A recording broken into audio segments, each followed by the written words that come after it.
What is up, my friends? You are very welcome along to tonight's late night agenda, where as always, I'm here to talk about whatever it is you want to talk about. For kick us off tonight, I thought I'd open up a conversation around Alexander Isak and the value.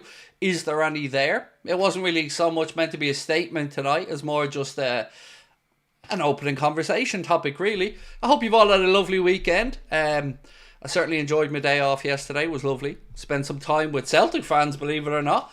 I ended up at a Henrik Larsson gig last night in Dublin, and it was fun. Not a Celtic fan really myself, but I enjoyed the evening.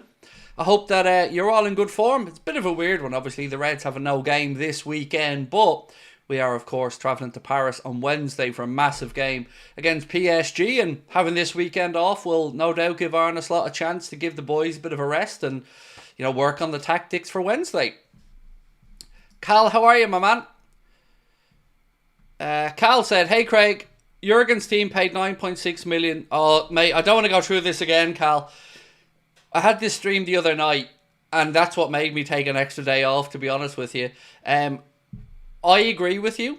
I think it was strange, but I don't want to get into another argument, because the stream the other night descended into a strange one. So, yeah, I agree with you, but, it is what it is. The part that I said the other night, Cal, that I found very strange about it all was that we didn't see that money, or any money, put towards lads' contracts. Not that I'm begrudging Jurgen and the boys their money, but I found it very weird that we don't have money then to offer the boys. But again, I'm trying to stay upbeat tonight. I'm trying to be positive. But thank you, Cal. Appreciate you. Mary said, "Craig, glad you enjoyed your night out." Yeah, it was lovely. Honestly, it was first time I'd ever been to the Helix, a venue in Dublin at DCU. And it was really good. Cracking venue. I tell you what, lads, Celtic fans are top notch, aren't they? I knew this already, obviously, but the noise they were making last night, the sing-alongs, it was good fun. To sit back as a neutral observer and watch their adulation of Henrik Larsson. It was an enjoyable evening. So thank you to everyone there making us all feel welcome. Right. Marcus said, "Craig, who's United facing in the next round?" Look, I know we want to have a little chuckle at United tonight, and that's always very welcome. But, in a competition that we're already out of, I'm not going to be throwing shade at anybody.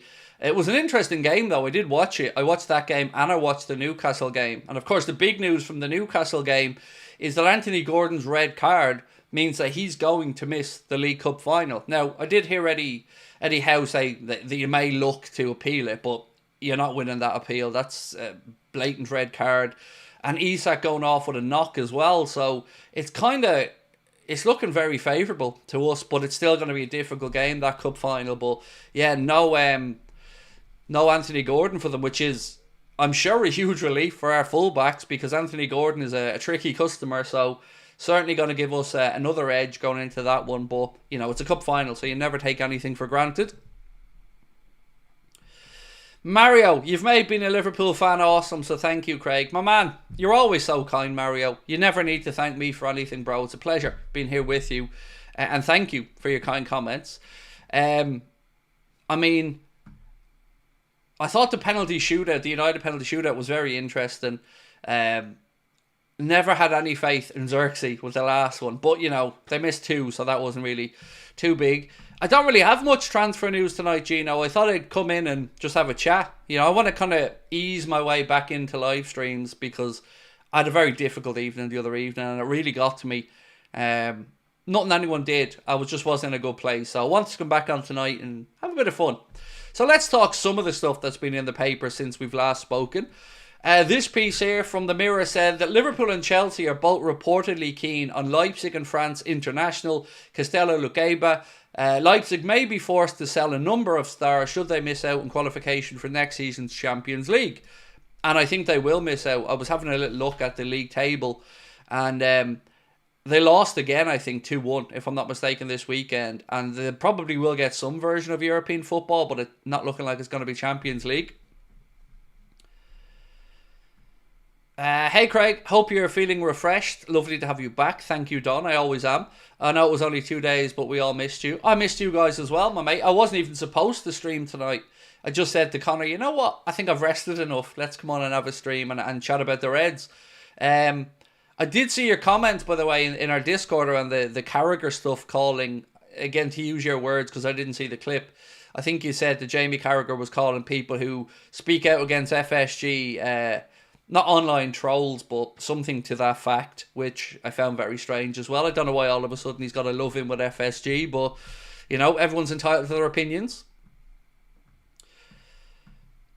Brandfield, every time you stream, you ask me to say hello to your dad, mate. And I usually try to say hello to your dad, but, you know, I want to get through a load of comments tonight. So, much love to you and your dad, Thaddy. But, you know, I've got loads of comments here to get through, my man. I hope you understand.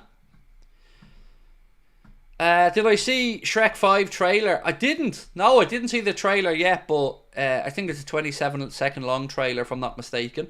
But I'll certainly check it out, because who doesn't love the Shrek movies?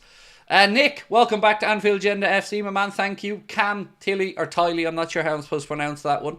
Thank you as well for becoming an Anfield Agenda FC member.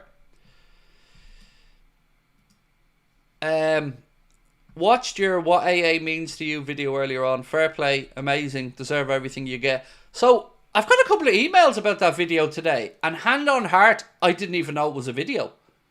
So yeah, I didn't know it was up, to be honest with you. I'm sure it's a part of a segment I spoke about before, but it means so much to me, you know, like I've said. And again, I can't remember the particular clip Connor pulled for that, but this channel and you guys mean the world to me. I can't say that enough, you know.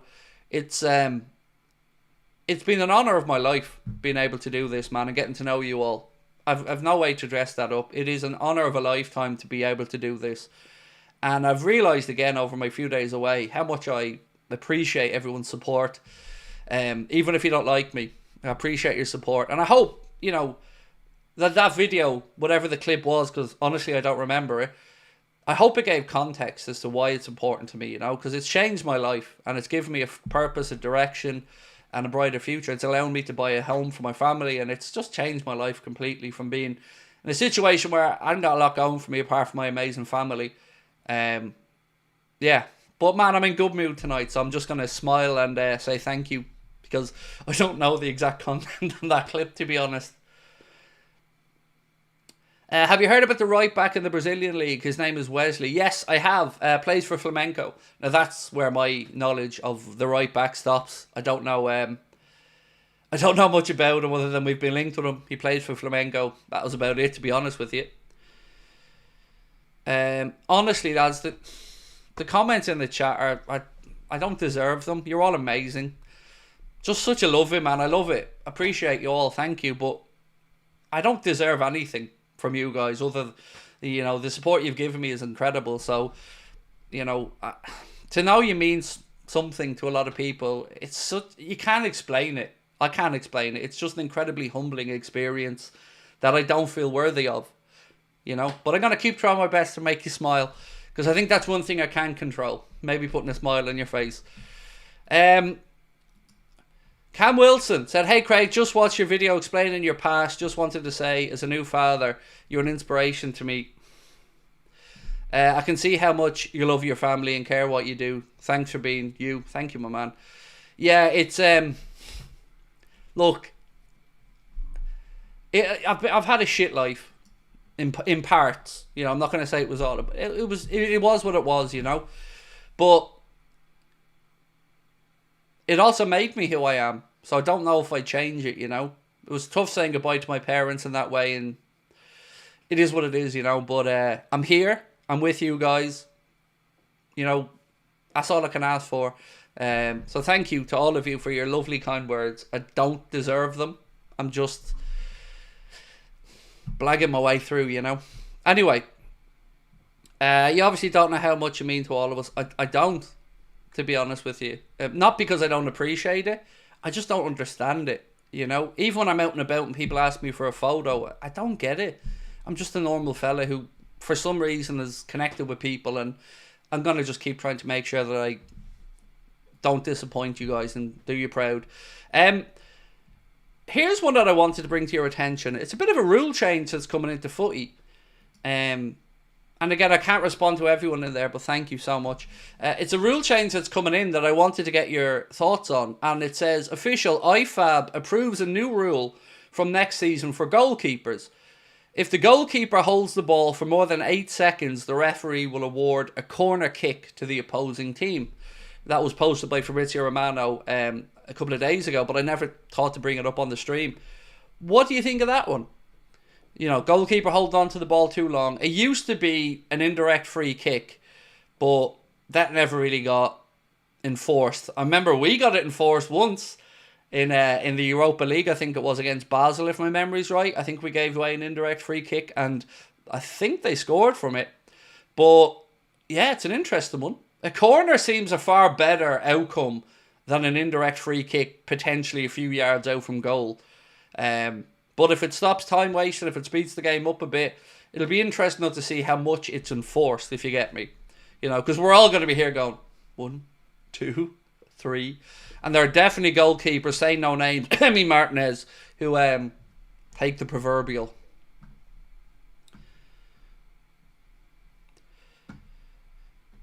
So free kicks in the box, not enforceable. I remember against it was Bordeaux. There you go. Thank you, man. Bordeaux. Spot on. Yeah, I think it's an interesting one. I do. I think it's an interesting one because sometimes they do take too long. And a corner certainly feels like a more reasonable outcome than an indirect free kick a few yards away from goal. So let's actually run the first poll of the night on that one. So, oh, sugar. Do you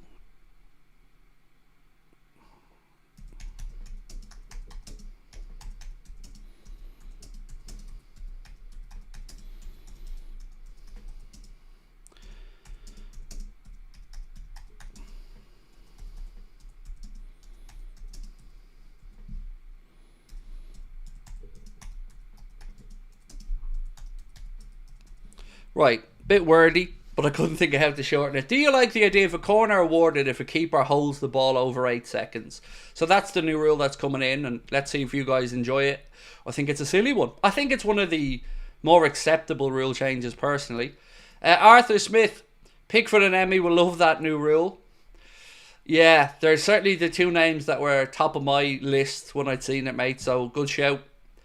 Alfie, been watching and enjoying you for years. Loved it all. Thank you, Alfie. Appreciate you. Do you know what I noticed today? And I say I didn't notice anything. Connor noticed it. Anybody watch Mrs. Brown's Boys? You know, whether you like it or don't, you'll know who I'm on about. You know Buster Brown. Or Buster Brady, I think he is in it actually. He follows us on X, which is lovely. I seen him at Dublin Airport once actually. Didn't get a chance to say hello to him, but that's class. I love knowing that. That's awesome. Nick said, good rule because it isn't subjective. 8 seconds is 8 seconds. Yep. It'll be interesting though, Nick, as you said, my man, to see how enforceable it is.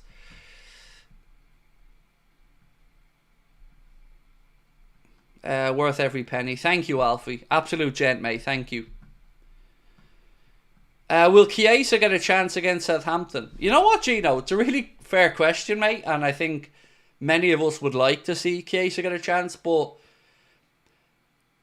ultimately, it might depend on what way the first leg against PSG goes. One thing that I feel comfortable in saying, and I don't know this to be a fact, but it's just an opinion, it certainly feels like Arne Slot didn't want Chiesa.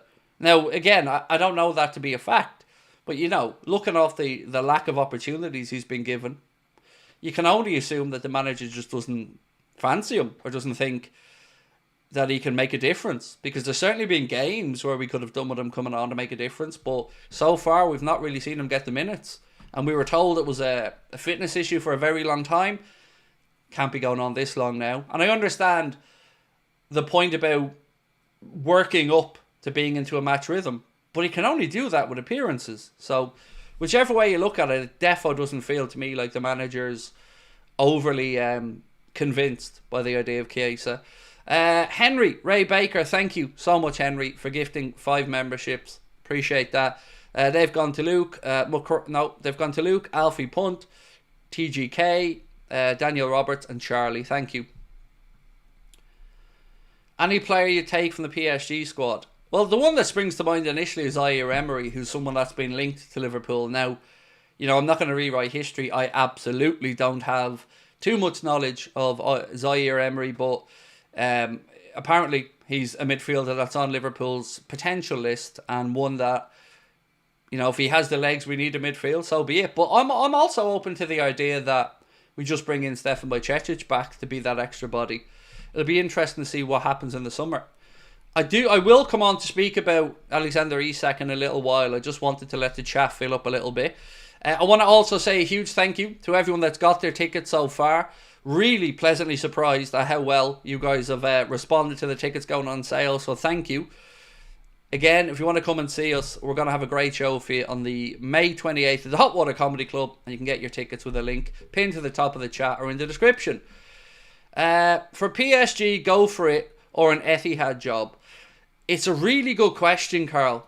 Let me bring it up on screen for you, my man. It's a really good question, and I don't want to give away my prediction yet because I want you to watch it, but I'll give you the score of it.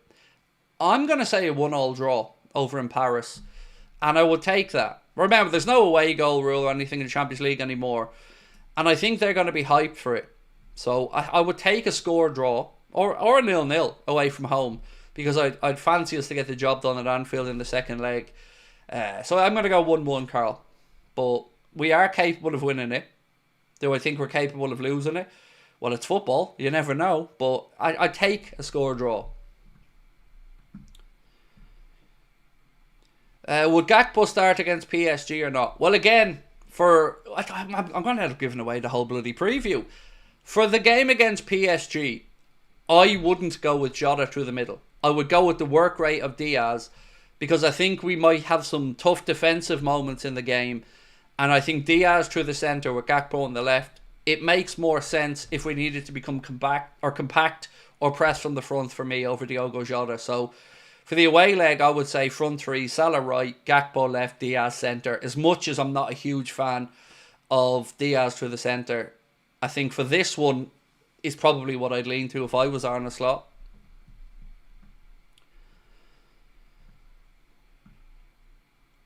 I was thinking of drawing Paris to bring it back to Anfield and win, said Michael Rowlands. Yeah, look, it wouldn't be the worst result in the world, a draw away from home in the knockout stage of the Champions League, but, make no mistake, we're capable of winning. The game next weekend, I just hope that we don't take Southampton for granted. It should be straightforward. We should win it handily enough. But we got to make sure that we find a breakthrough as quickly as possible, or they're going to become emboldened and more difficult to break down. So that game should be a fairly straightforward one. And then, do you know what game I'm looking forward to? Everton. Everton at Anfield, under the lights. I can't wait for that because I feel we're going to put them to the sword.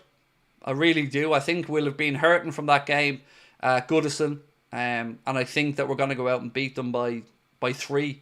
I can't wait for that one. That's the game I have penciled in as revenge mission.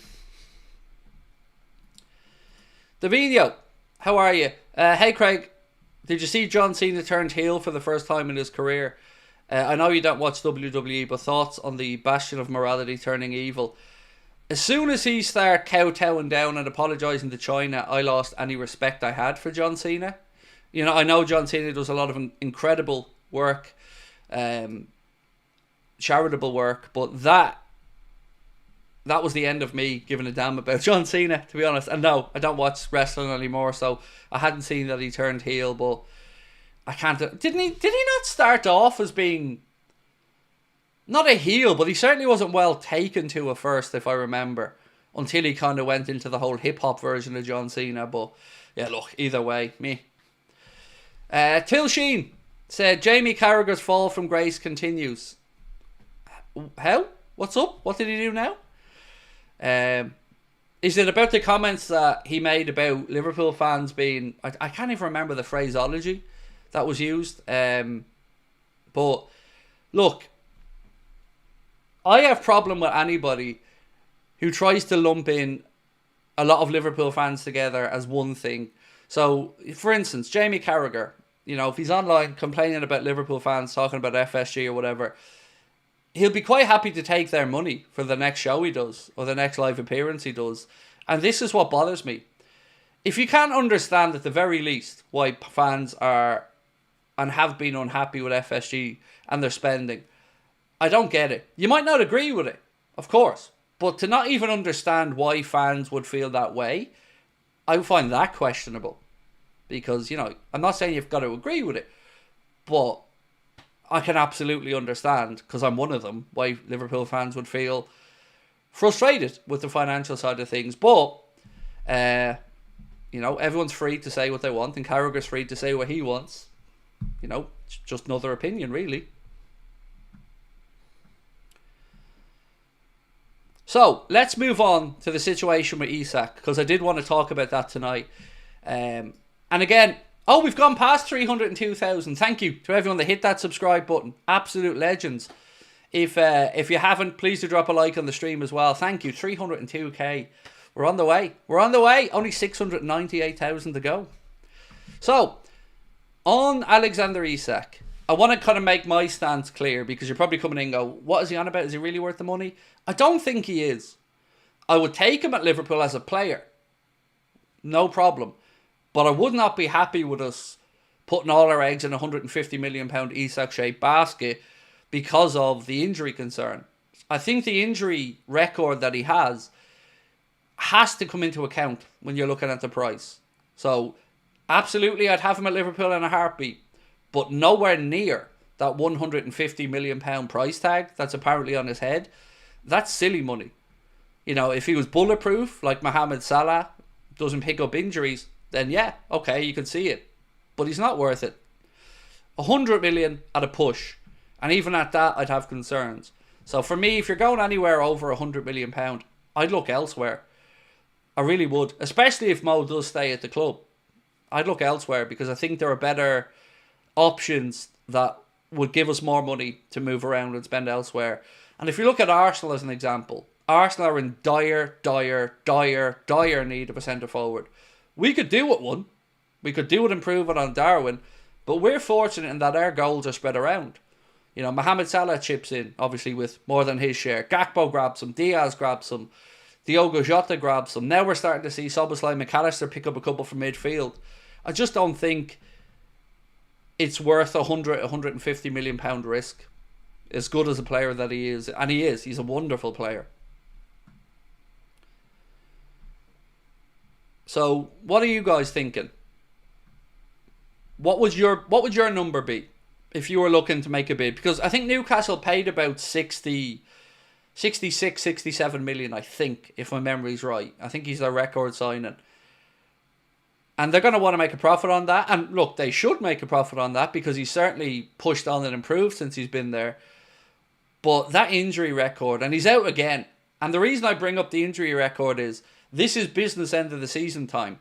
And Newcastle went out of the FA Cup today, and he had to come off. And he may miss the cup final, you never know. And if you can't rely on these guys for these big moments, pivotal times in the season, I think that certainly deserves a few quid knocked off a price if you're going to bid. So for me, I wouldn't be a buyer over 100 million if I was Liverpool. Pirola, get Cunha or and Joe Pedro and make it a BR party. I'll tell you what, Cunha, look, he got a red card as well, and a very petulant red card that you don't want to see in the game, but I feel like there's far better value there for about half the money. He'll never do numbers like Isak, I don't think, but he would suit our system as well, so I don't disagree with you. João Pedro, I'm on the fence on. Sometimes I look at him and I think, wow, what a player. Other times I look at him and just think, meh. But yeah, I'm right with you on Cunha. Cunha, Sesko, Isak, they're my three, but it'd have to be for the right money. Ben said 100 million. James, 80 million. 75 million for James Clark. Jacob Borman, 90 to 105. Mo Salah, 11, starting at 85. 80 to 90 for Michael Rowlands. Yeah, I think most people somewhere between 80 and the early 100s. So I would imagine if Liverpool were to buy him, you'd see a figure of about 85 million guaranteed with, I don't know, whatever else in add-ons, because, you know, we're fans and we're looking at Isak concerned. And it's not our money. Well, you know what I mean. So I can only imagine what Hughes, Edwards and the ownership group would look at. And I could understand their reservations. You know, as much as I call out FSG for a lot of stuff, I also don't want them throwing good money after bad. And that's a lot of money to invest in a player that we don't know will be robust enough to play across the sheer amount of games that Liverpool are going to have in a season. Sharon Evans said, Isak is good, but too injury prone. No way more than 80 million. James said 85 million. Dave Abaj said 90 with 5 in add-ons. Thank you, Adrian. Top man. Appreciate you, sir. Thank you very much. Cunha's attitude seems an issue. Well, look, I don't know him well enough to talk about his attitude, but I get what you mean on the pitch today.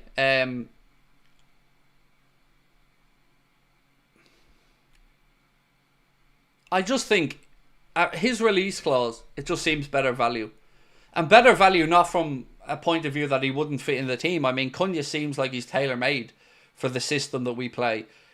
So I'd be all over that at the buyout clause. Yeah, that's where I'd be at. Have you seen the documentary? I haven't watched it yet. No, I want to watch it all in one go. So I want to sit down on an evening and just block watch the whole thing. So yeah, I haven't done it yet. So I asked you guys at the start, do you like the idea of a corner being awarded if the keeper holds the ball for over 8 seconds, which is a new rule that's just been brought in by IFAB, the football lawmakers. And after this, we're going to... I'm going to give you some options of some players, and I want to see which one you swear. Do you know what? I think we can end that poll. It's not that important. 1 second. Bear with me.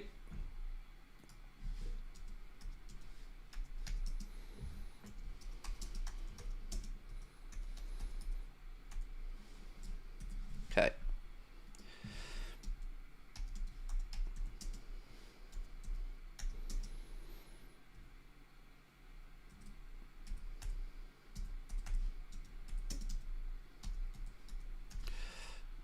What's Cunha's exact release clause? Is it 62 or 67 million?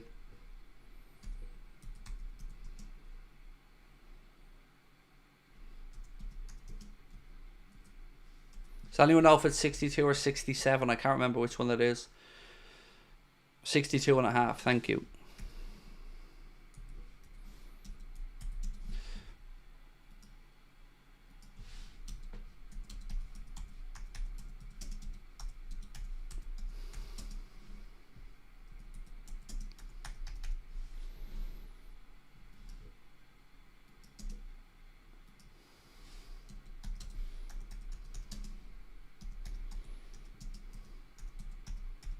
Right, so I said, who are you buying? Isak for 100 million plus, Cunha for 62.5 million, Jonathan David on a free, or other, post below. So if the answer is other, then let me know in the chat which one you go with. Josh Brayshaw said, we're going to win the league, and now you're going to believe us. I think it's done. It's done, though, mate. It's just a matter of when we get to be confirmed. What have we got? How much would Goalkeeper cost? I think I'd seen 70 odd million. To be fair, I don't have the number on me here, but I'm sure the other day I read an article that said about 75 million euro.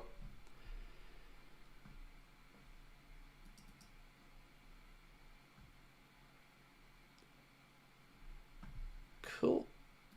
What have we got here? Victor Osimhen. Yeah. Sesko. Sesko's a good one. I just don't know what he would take price-wise. Gyökeres. Look, you know what I've said all the way through about Gyökeres. I'm not trying to deny that he's a decent player, but all I can say to you is he won't be a Liverpool player. Please, Liverpool, save Endrick from the Ancelotti bum. Get Cunha for the 10 striker. Sign Endrick for a real striker. Is it weird, mate, that I don't like Endrick? I think he's a little shithouse, and he kicked one of our players when we played. Do you remember when he came on against Madrid at the end? I can't remember if it was Canade or Virgil, but he kicked one of them at the end. Petulant little shit. But I get what you mean. Talented player. I also want to get your thoughts on something that Paul Gorst of the Echo said. I'll get onto that in a second. Mohammed said, if we can't buy big names, what happened to previous times when we bought cheap gems like Coutinho, Robertson? Can't we find those type of players? Well, to be fair, Mohammed, I think we have. You know, even if you look at Alexis McAllister, we got him at way below what his market value would have been because Liverpool knew about the clause that existed in his contract. So I think we still do pull out some good value signings. But I get where you're coming from. It's just getting tougher and tougher, though, to find those Andy Robertsons. Because statistics and the ability to track players are just improving all the time. So there's fewer and fewer of those hidden gems, really. What was the other one I was going to say? The documentary is absolutely brilliant, Craig. I've already watched it. And it's lovely to know the details in and out of the club. Yeah, I'll certainly sit down to watch the 4 episodes when I get a chance. Just, I did want to start watching it and not be able to watch it all the way through. So, where was this exact comment? I want to read this one out. One sec. Is that one? Yeah. So, let me know if you agree or disagree with this statement from Paul Gorst. Liverpool remain hopeful that they can keep Trent Alexander-Arnold for the remainder of his 20s as things stand. So, for the remainder of his 20s mean a 4-year deal, basically, because he's 26. So, what are you saying? Do you agree with what Paul Gorst had to say, that Liverpool remain hopeful that they can keep Trent for the remainder of his 20s? Because I don't feel hopeful. Now, I don't know. As I've been honest all the way through, I don't have a clue what's happening with Trent. But I certainly don't feel confident about the situation. If anything, if I was pushed, I'd go the other way. I think he's probably more likely to go. So I just want to know, do you agree or disagree with that statement? Because I don't know if it's... Look, I'm always up for optimism. Don't get me wrong. I'd much rather read that than read Trent's going. But I just don't know how serious to take that, if you get me. Because of course Liverpool are going to try to put a positive spin on these things, but again, I'm going to ask, if Liverpool are really hopeful of it all, then how is it we still can't get any of them done? And that, you know, if everybody wants to stay in, we're all hopeful, then why is none of them done? And Trent being the most difficult of them. Arthur Smith said, only Madrid youngster I take is Arda Güler. Good player, absolutely. Delap looks like a player that can get us 15, 20 goals and assists, said Tom Goldsworthy. And thank you, Tom, for being a member with us for 6 months. I read an article the other day to say that Chelsea are going to do everything that they can to try to get Delap. So, you know, I, like you, I'm certainly interested by him. He reminds me of a Jamie Vardy 2.0, if you get me. Jonathan Dobbs, how are you, my friend? And thank you so much for your super chat, mate. You said, other Aketake, Nuff said, coming to Liverpool from Mississippi, May 28th.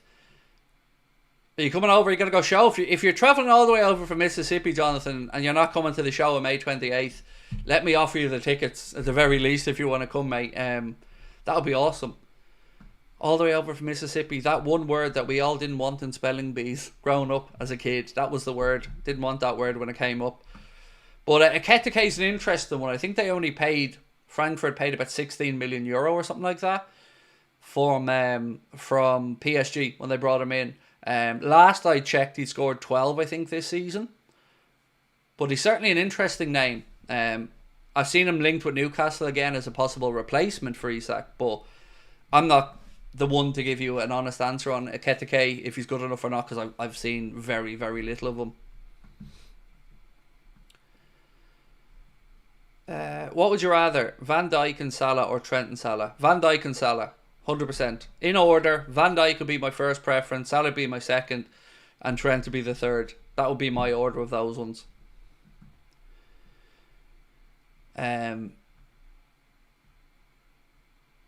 Not this again, Craig. It turns into relentless Trent abuse. Not what? I'm talking about a statement made by a journalist and just asking people for their opinions on it. Look, Rob, I can't just keep ignoring the subject because, you know, people don't want to have any negative slant on it. I didn't rant about it, man. I just asked you your opinion on it. I asked, do you think it's realistic or not? And to be fair, Trent deserves some shit, in my opinion.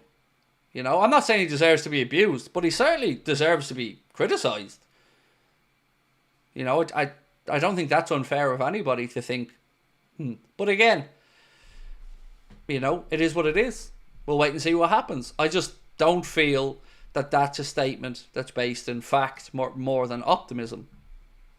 Because, like I've said, same as Mo, same as Verge, I still don't understand how we want all these guys to stay. We're confident that they will, but yet none of them have been extended yet.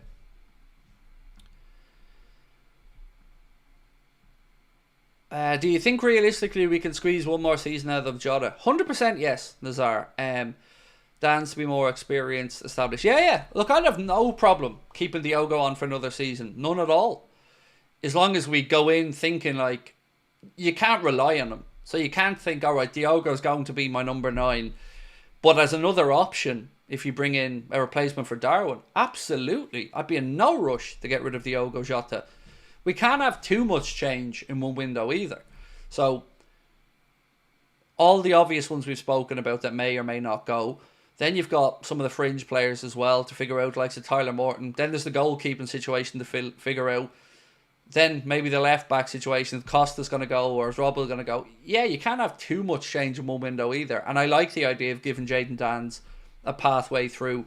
And if that means 1 year maybe for Jayden to go out on loan, well, we keep Diogo Jota to be a backup option. Yeah, no problem about that whatsoever. We're being gaslit, said James.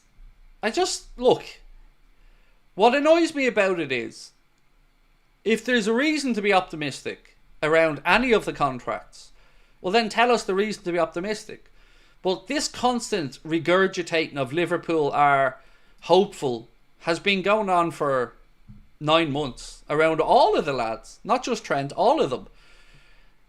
And hopeful is great, but done is better, isn't it? Signed is better. Arthur Smith said, Jota super sub, keep him around and sign a starter. Absolutely agree. Diogo Jota is a great player to have in and around the squad. Very experienced, very prolific when he's in and around the penalty area and when he's fit. And a great sub to bring off the bench if you need a goal. I'm fully on board keeping Diogo around. Only Leeds Bros said, Leeds fan here, Craig, great channel. We only started out our own YouTube in August. It's a tough one but very rewarding. Up the dubs. Well, I wish you all the best with it. Obviously the only Leeds fan that I really know is Joe Weymouth. Always do a few bits with Joe. I'm sure you're aware of this, but the last time Leeds won the championship, we won the Prem, so the omens are good for both of us. And look, I've some uncles who are Leeds fans, mate, and I know there's a great following of Leeds in Ireland, so I hope the channel goes well for you. Give you a shout out there, Only Leeds Bros. Give them a watch, and yeah, my man, thank you for your kind words. Muckrab said, exactly, Craig, it all seems to be fake news with the contracts. We've been told VVD and Salah are close to signing for 4 months now. It just feels when we mention contracts more morale plummets. Yeah, no, I get you. And I'm making a point today, Muckrab, of being upbeat, man, because there's a lot to be happy about. And I know this is snidey of me because I shouldn't. I'm supposed to take the moral high ground, but when I'd seen Anthony Gordon was going to miss the final, I couldn't help but have a little smirk, because if there's one Newcastle player outside of Isak that I think would worry our defence and can get at them and cause problems and win a load of free kicks as well, it was Gordon. So I know it's shit of me to say this, but I can't help but have a little smirk because he's not injured. So it's it's not like I'm saying I'm glad someone's injured, but he's not around, and I certainly take that as a good omen going into the final.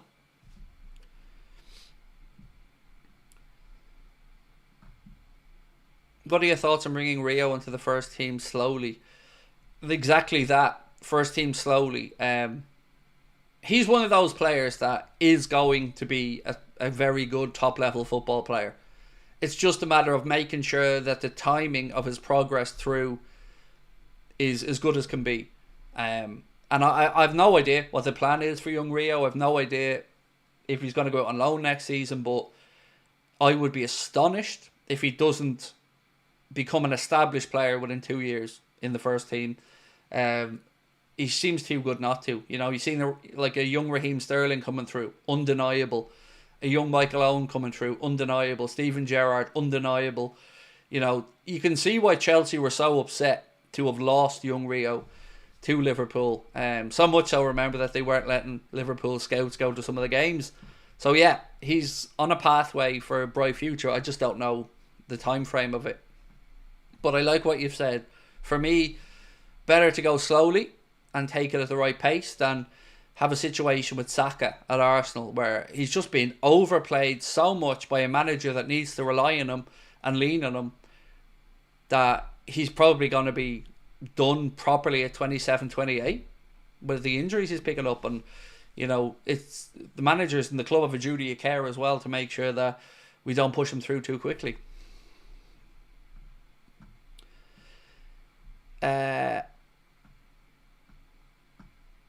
Do you see Gordon's red? Horrible. I did exactly the same, Craig, said James. Yeah. Look, you know, ultimately, we want to win that final. So do Newcastle, and any little edge that you can get, I'll take. What was the news on Gordon? He got sent off, is on today, for Newcastle in the FA Cup, which means he misses 3 games because it was for violent conduct. And the second one of those 3 games is the Carabao Cup final. So Isak is a doubt, I would say, having come off feeling something, no exact diagnosis there. And with Anthony Gordon now sent off, I think that's a good omen for us. DB 1981 said, Craig, 4 years of broccoli for every meal or 4 years of Trent jogging back defensively? I'll take Trent jogging back defensively, thanks, over eating broccoli for 4 years. Can we sell Bradley to Madrid and keep Trent? Well, the problem is we're not going to get any money for Trent. So that's the part that stings if he goes, the fact that it'll be for free. And plus, I don't want to sell Bradley. Not that I want Trent to stay as well, but I don't want to sell Bradley. How about Michael Oliver's performance yesterday, Ori Mateta? Didn't see it. I was out yesterday, so I haven't really seen. I didn't get a chance to watch any of the highlights or anything from yesterday's game, so can't really speak on it. Was this the one where he was? I know there was a decision he was brought over to monitor to correct, but I can't remember what it was. But you know my take on Michael Oliver. His fall from grace has been it's been pretty strange to see, because it's not just me or you or Liverpool fans that have a problem with Michael Oliver. I think you could pick 6, 7, 8 fan bases, and I think the general consensus is that he just isn't the referee that he was once upon a time. You know, he was thought of as England's best, and I think he's still living off that reputation, but undeservedly at this point.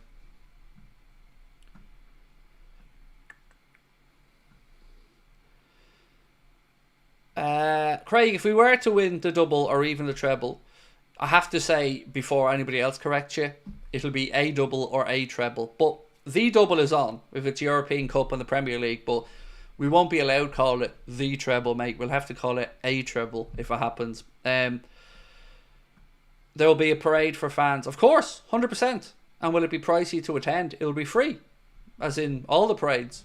It'll be free. The only question is, what date will it be on? So in your situation there, it would have to be after the Champions League final, which takes place on the 28th, 29th, 30th, I think 2nd or 3rd of June.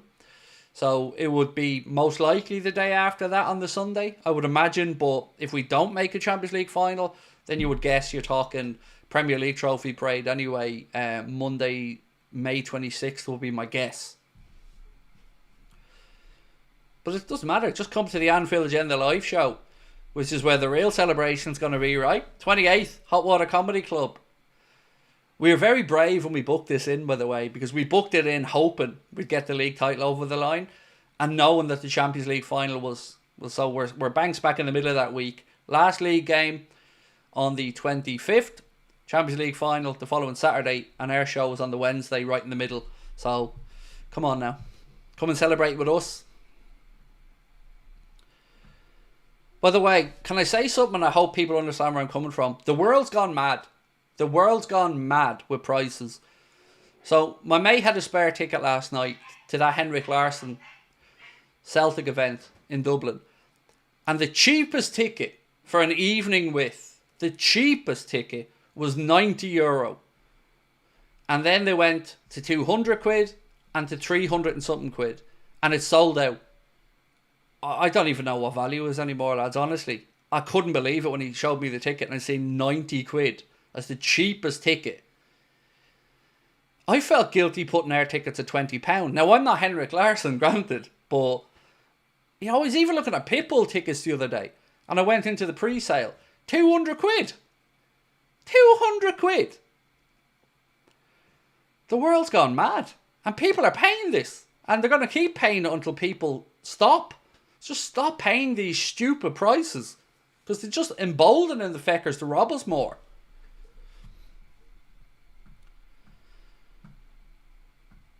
Mihail said, Isak said he wanted to win the Champions League and play for an English club with rich European legacy. What do you think? Look, I think their comments attributed to Isak even further back that he'd love the idea of coming and playing at Liverpool. And I would be a very happy Liverpool fan to have Isak, but for the right price. You know, anything above 100 million I think is just nonsensical.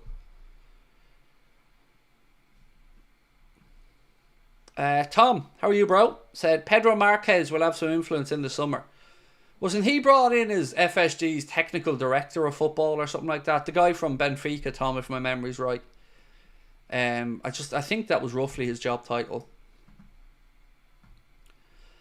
Who was Harvey after? Oh, dog outside. When he hears a dog barking in the estate, he has to get out the backyard to bark at him.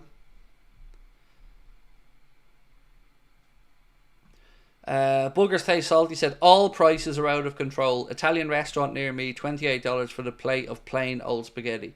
Man, look, I know I'm getting older. And I'm getting to that point in life where I'm talking about back in the day, but like €90 to sit there watching somebody being interviewed just feels extortionate. And do you know what? Here's another thing, right? During the interval at the show last night, there was an auction. And one of the things on auction was a signed Celtic shirt from the Europa or the UEFA Cup runners-up team that lost to Porto. And it was signed by most of the squad. And it went up for auction. And I'm sitting here as the lad right beside me, who I don't know, bid, and I'm not joking, and he didn't even fucking win, €2,900. And he didn't win. For a signed shirt from the squad from the final. People are losing the run of themselves. 2,000, and he didn't even win with that. Like, there was a higher bid to win it.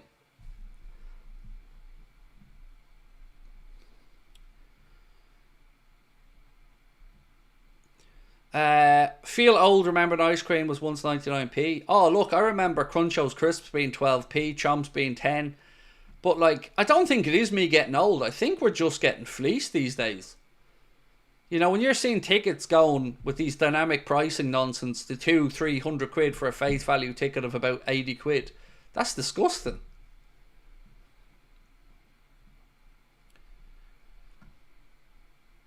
Would you buy Huijsen in the summer? So, yes, but I'm going to have to give you a caveat on that. I would only sign Dean Huijsen if we keep Virgil. And I'll explain why. I don't think he's ready physically to come and play for Liverpool yet. I think he needs another year or two to grow in as a man into his adult body, to fill out a bit, to strengthen himself a bit. And then I think he's going to be an absolutely top-notch centre-half. But looking at him, he looks a little bit too gangly and a little bit too young. And that's okay, he's 19, like, you know, he wouldn't have filled out fully yet. But I would love to sign him and have him as the next one to come through to partner maybe Canada in the future, but only if Virgil stays, because I'd want at least 2 more years of Virgil there for him to learn off, to work with in the gym, and to fill out a little bit.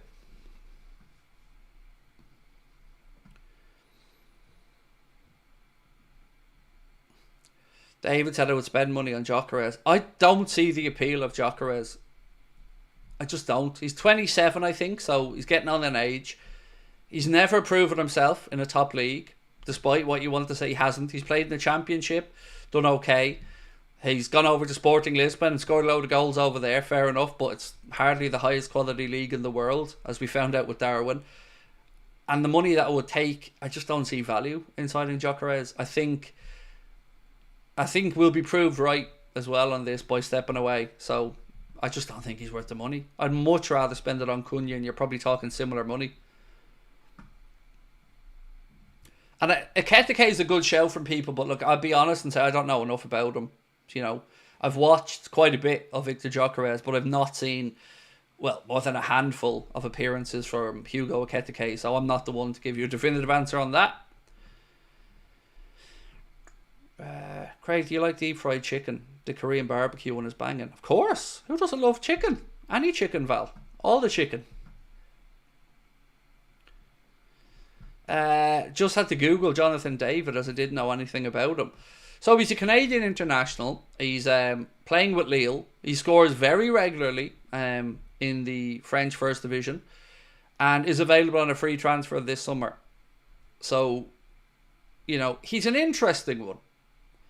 But I'd be wary of it, as we've already taken a risk in the last centre forward signing in Darwin and it didn't work. So I'd be really wary of going and signing Jonathan David on a free. But I'll be an interested observer if he does leave Lille. Dusan Vlahovic. He looks far too rigid for me, Vlahovic, for the way that we play. He kind of strikes me as more of a player that's suited to the Italian league, maybe the Spanish league, but I just don't see the movement in Vlahovic personally.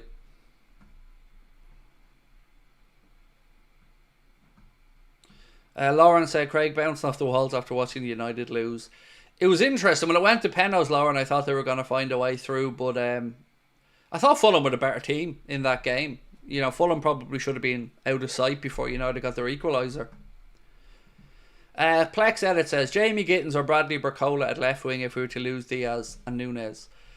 Either of those names are certainly interesting ones. Gittins is somebody who's attracting the interest of a lot of clubs across Europe.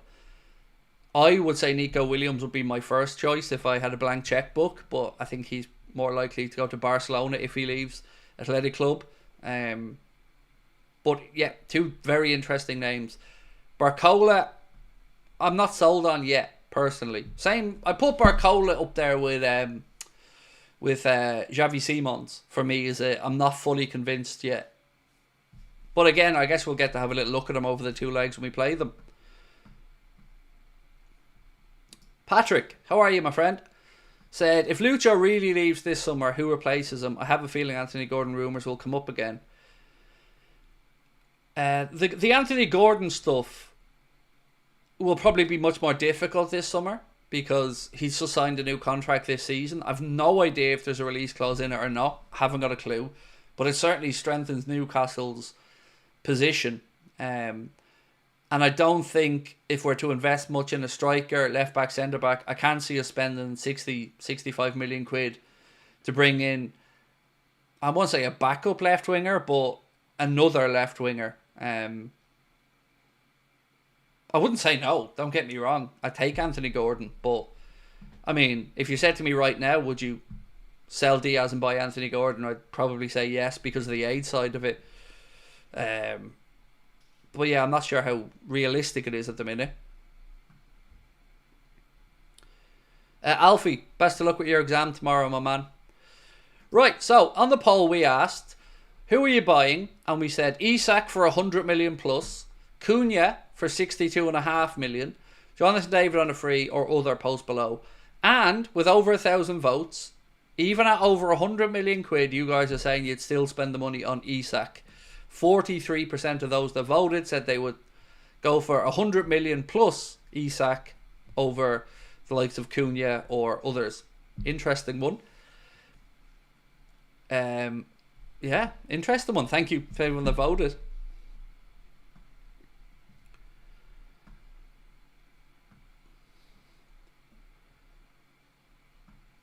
Callum said Newcastle can't be too fussy. Isak wants us.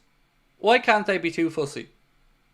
Again, I'm not saying you're wrong. I'm just interested to know your thought process. Yeah. Look, I've no idea what their PSR concerns might be if they don't get Champions League football. And I think that's the only way they sell them. If they get into the Champions League, if they can get into the top 5 I don't see a world where they want to sell him. But let's wait and see.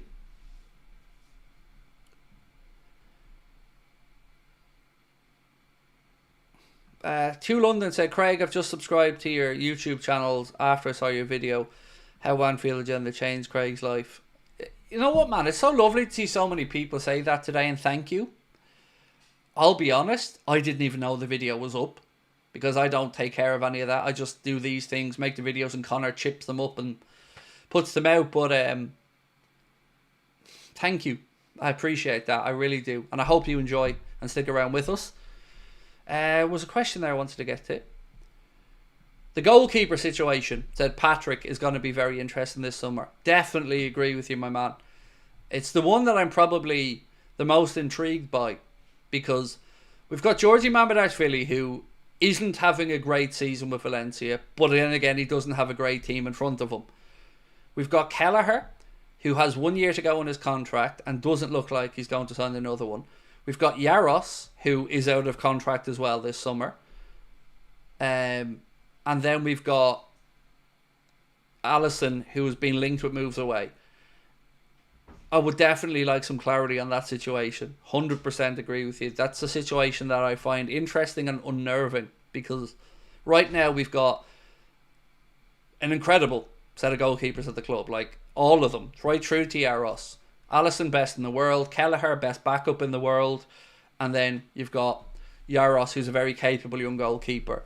And to gamble some of that in a situation where we don't fully know what's going to go on with Georgie is an interesting one. I wonder, is there a world where we see Alisson kept and Mamardashvili really going out on another loan? I'll be very interested to see how this all pans out.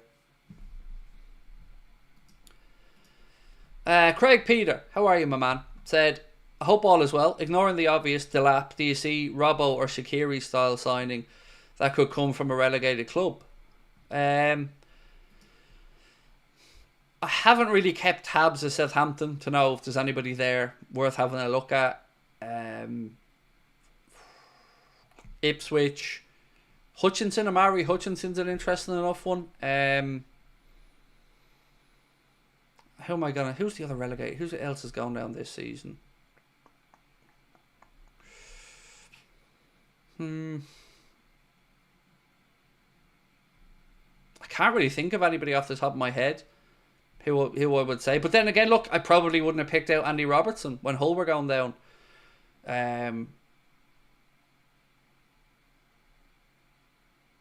Yeah, I don't know. Nobody at Leicester. Thank you for that one, Leicester. Nobody at Leicester that I can think of.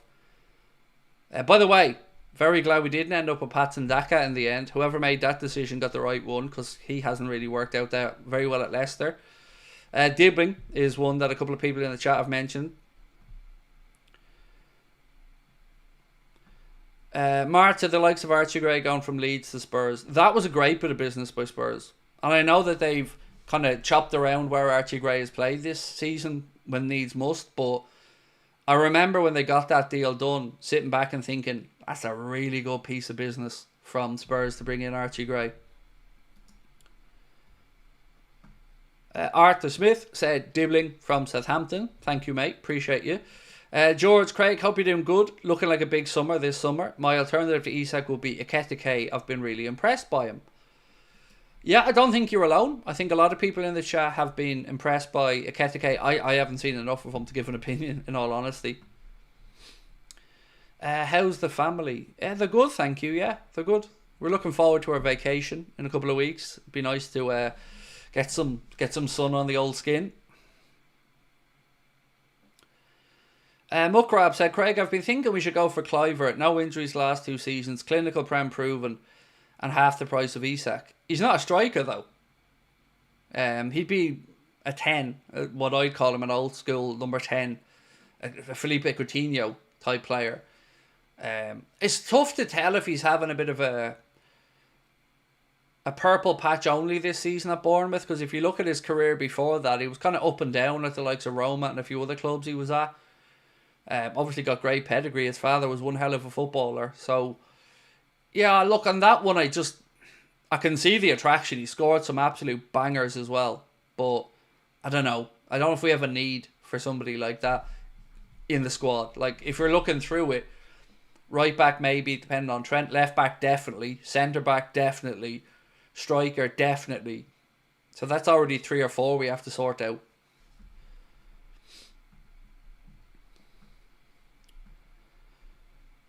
What happened to the other account channel? I haven't got a clue what one you're on about, but whatever it is, clearly I'm not putting content out on it if it was aimed at me. Kirkes or Haddo? I think it might depend on how much we spend if we go for the centre forward option. If I could pick one, Kirkes, because I've watched more of him than Joel Haddo. But I just get the feeling if we go big in one position, we may have to sacrifice spending in another position. And the price tag I've seen for Haddo was about €40 million, which is about £35 million maybe, versus 50 million upwards for Kirkes. So it could come down to the numbers balancing up.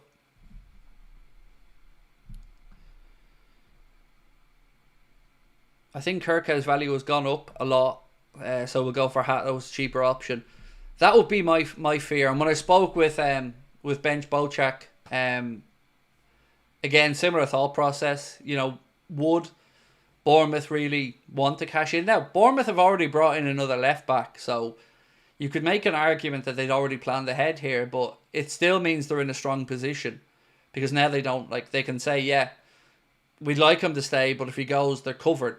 But they can also hang on and demand top dollar, and I think, I don't know, will we be buyers of 50 million quid? It's a lot of money.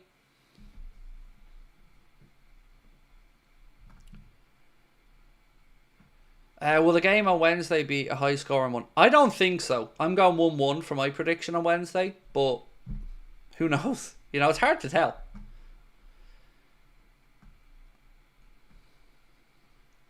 So let me ask you in the chat who you would want on those two. Feels like a good poll just between the two of them.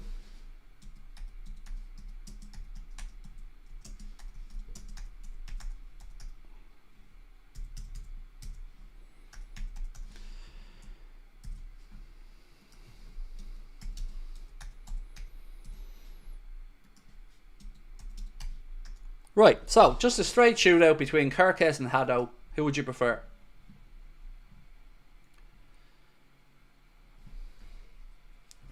Craig, an English newspaper, can't remember which one, said Liverpool Arsenal are in for Kimmich. I think it was the Mirror. It was the Mirror or the Mail, I think. I also read a little bit on from that, McCrab, where it said that he was already offered a deal by Max Erbel at Bayern Munich, a deal that was going to be accepted, but the Bayern board felt like the deal was too much, so they weren't willing to ratify the offer to Kimmich. And now it looks like, as you've mentioned, us and Arsenal have been linked as possible destinations. I think it'd be a better match for us, maybe, and I'll probably chop back and forth on this, but if we lost Trent and you wanted another backup there for Bradley, and maybe you still kept Joe Gomez around, and you had another body in midfield, it would just be the wages that would worry me, that you'd probably have to pay to bring in Joshua Kimmich, who's now, I think, 30 years of age. So, yeah, I think we'd be a better fit, but I just don't know if the wages would be worth the expense.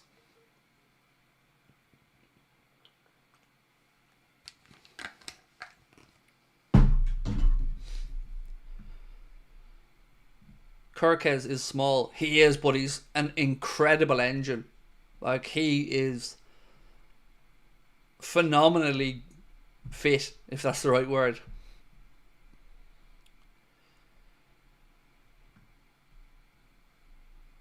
Craig, any thoughts on Michael Oliver's latest incompetence with the Mateta challenge? So, as I mentioned, I know he was sent to a monitor to overturn something, but I haven't seen the incident because I didn't watch much football over the last 24 hours or so. But I'm just fed up of it all with Michael Oliver, because it seems like the referees can just continuously underperform and there's no recompense and there's no holding them to account. We all just have to say, oh, it's a tough job, and then if anybody criticises them, they get called out for criticising them. So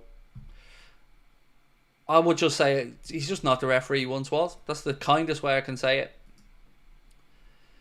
Arthur said, imagine adding Hatto and Huijsen. We'd have 5 Dutch players along with our Dutch manager. Frimpong would be 6. I don't want Frimpong at Liverpool. I just don't think he's a good fit. Huijsen would be a very interesting one. Hatto, it feels like Hatto's entirely plausible.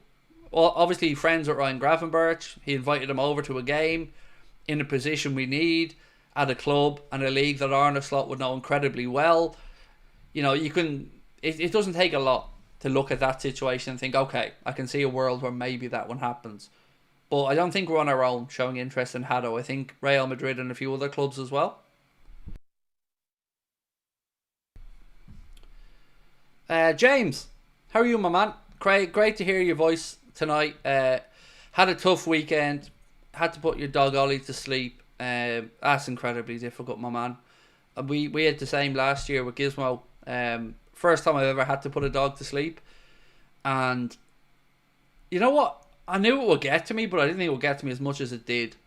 So I totally understand where you're coming from. And I hope you and the family are okay. Look, I won't lie, I wasn't going to stream tonight because the other Friday night stream really got to me and really put me into a downward spiral over the last day or two. But I wanted to come back on then.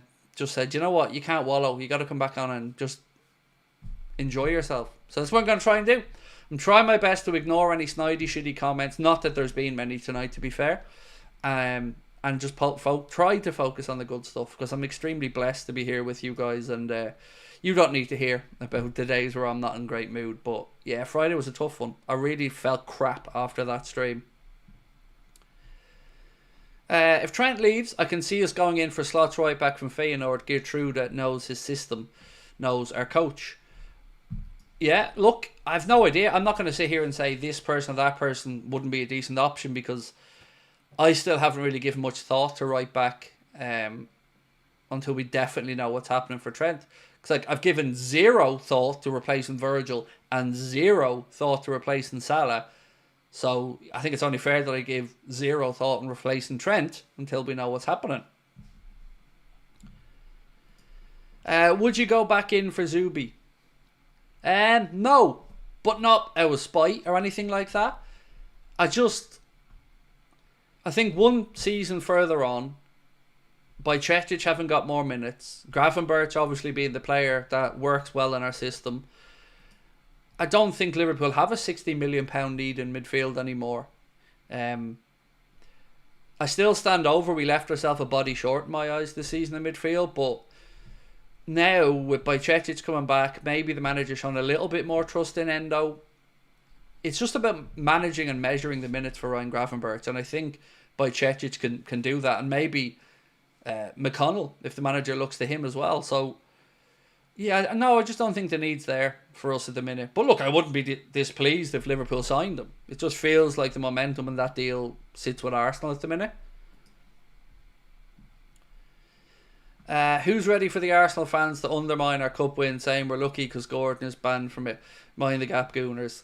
Look, I've lost a lot of respect for a lot of Arsenal fans this year because of their unwillingness to accept their own shortcomings and trying to always make a case that it's everybody else to blame or everybody else got lucky. We all started this season with 0 points, and Arsenal had got themselves to a position where they rightly expected a title challenge. You know, the team's good enough that that's a fair reflection of what they should be doing. But not criticising some of the stuff Arteta's done, which I think has led to their collapse this season, I find very weird. So he overplayed Saka, brought him on in unnecessary games when he didn't need to, and that ended up with an injury. He didn't go out and buy a centre forward when he kept bringing in midfielders, for what reason I don't know. So I think that and his negative attitude in the way he's gone about trying to make sure Arsenal don't lose a game rather than going to win a game. I think if you look at all of that, they've only got themselves to look at. Because we fell away last season in a similar situation where we had a load of injuries. So we know what it feels like.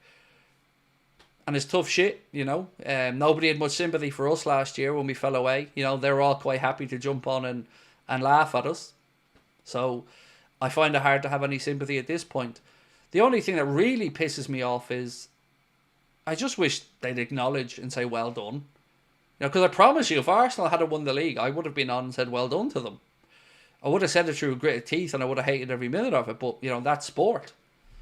I just feel like they're becoming a very unlikable fan base. Now, it's difficult, of course. I don't want to treat every Arsenal fan the same, because we've certainly had some really cool Arsenal fans who've come into our chat and be sound. But, you know, online, they've gone to a different level this season. Like, it's become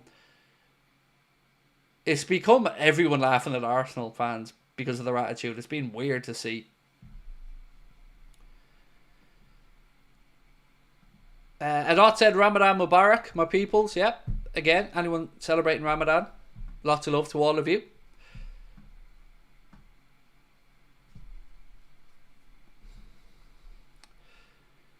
After Arteta signed Havertz for that money, he lost my respect, said Mart.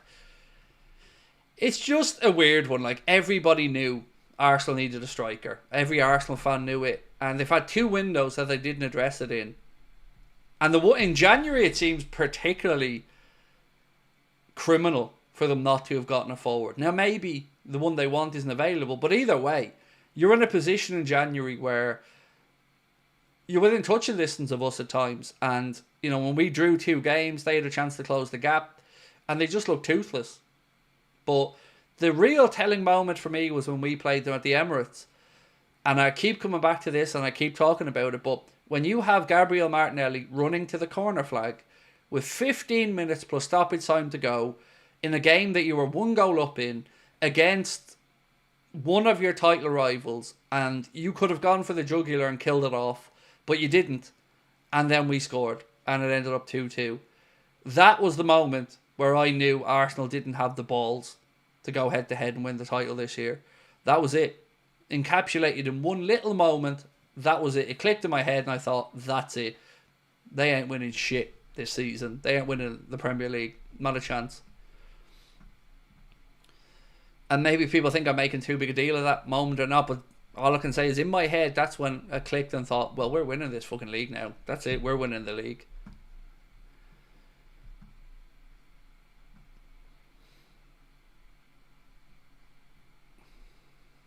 What player do you want in our team and why?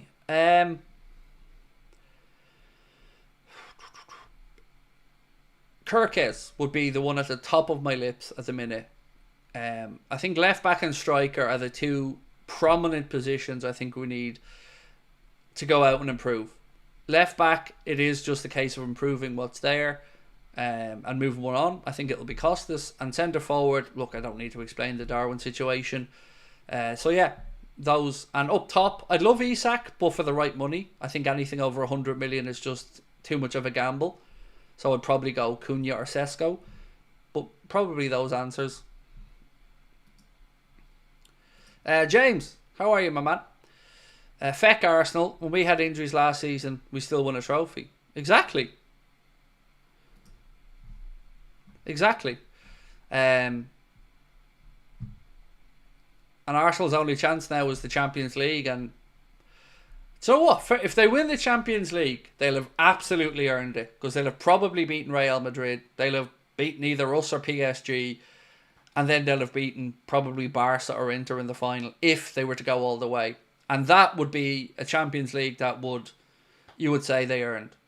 But I don't think they'll do it.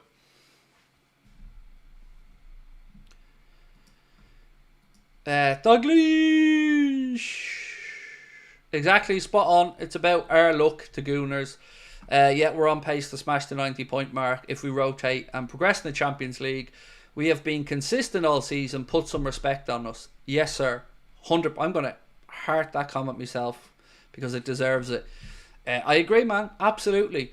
I seen a stat the other day, Douglas, that was fucking hilarious. So they put up managers in the Premier League to get 89 plus points, and they had I think Mourinho, Klopp, Guardiola, and there was maybe Conte or somebody else was in there, and they put Arteta in, and I almost fell off my chair laughing, because the only reason that they put 89 points was because that's the most they've gotten. And if he put it to 90 points, that would have been a very different list, and Arsenal fans wouldn't have been able to try to laud Arteta for it. We lost the title with 96 points. 96 bleeding points, and we lost the title. And they're trying to make out Arteta some modern great at 89 points. It just makes me laugh. It's so tin pot.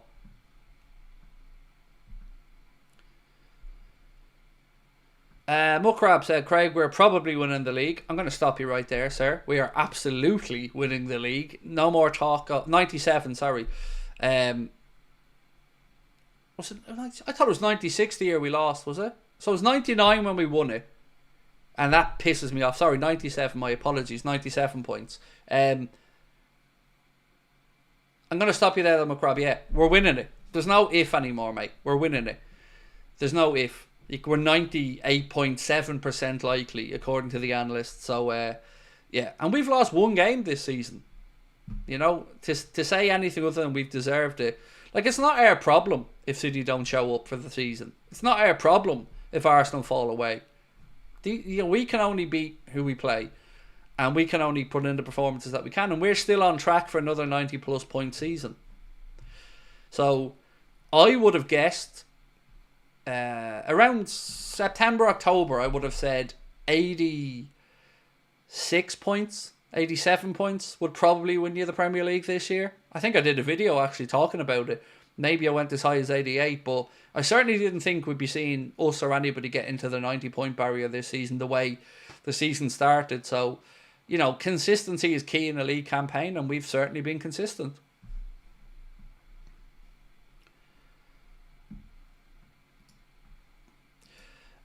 When do you think Liverpool will announce the Adidas deal? It's a difficult one because you don't want to annoy Nike, and you got to give Nike their moment in the sun as well when we win the league title. You know, you had £2 million bonus, I think James Pearce said, for that as well. So yeah, I don't know, but it's like, it's the most obvious secret in football, isn't it? Like, it's happening. We've even seen the kits and stuff, but I don't know. I'm just excited to be able to buy the stuff. I'd love a freebie from Adidas for all the love, but of course I don't get anything associated to the club because, you know, I'm persona non grata. But I'm going to be broke, man. I'm going to be all over the Adidas gear. I'm going to be spending ridiculous amounts. I love it. I can't wait. So excited. I don't think I've ever been this excited about a kit manufacturer. Genuinely. I grew up taking it for granted it was Adidas all the way through. Then it moved on to Reebok. Then, of course, back to Adidas. Then we had Warrior and New Balance. And I didn't mind either of those. I thought Warrior and New Balance, particularly New Balance, I thought they were quite good. I've hated Nike. I've never felt like it was a right fit with Liverpool and Nike. Something just feels wrong about it. Doesn't feel authentic to us. But Adidas feels right. And I can't wait. I cannot wait. I've never been as excited to spend money as I am with the Adidas stuff.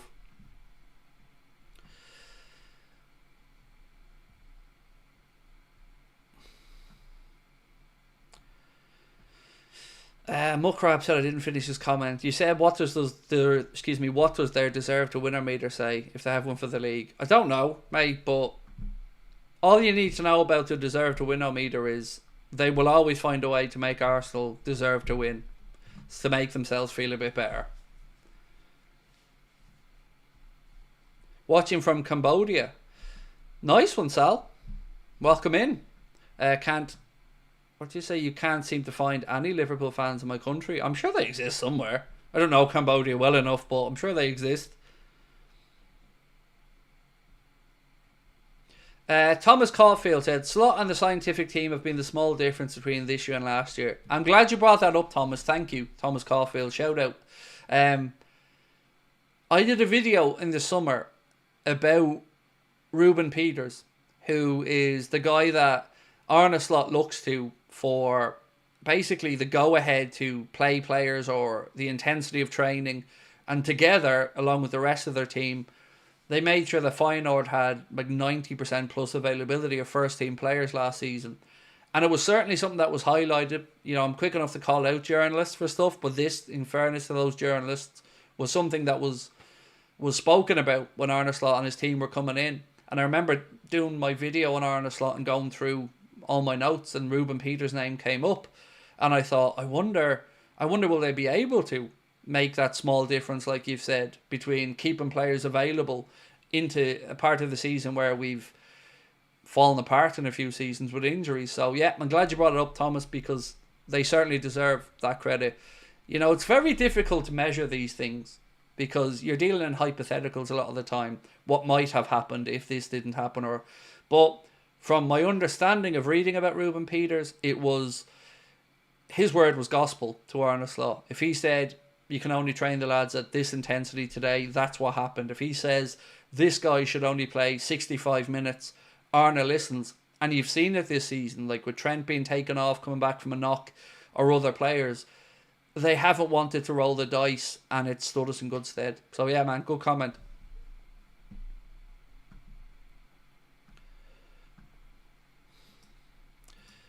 It's funny how Arsenal fans try to make us feel bad for keeping our players fit. I know, it's like they don't see the connection between Arteta running some players like Saka into the ground and injuries. But, you know, it is what it is. They're going to have to figure it out. Don't jinx it. Jinx what? The Premier League. Are you a pussy, David? Because anybody that believes in jinxing is a pussy.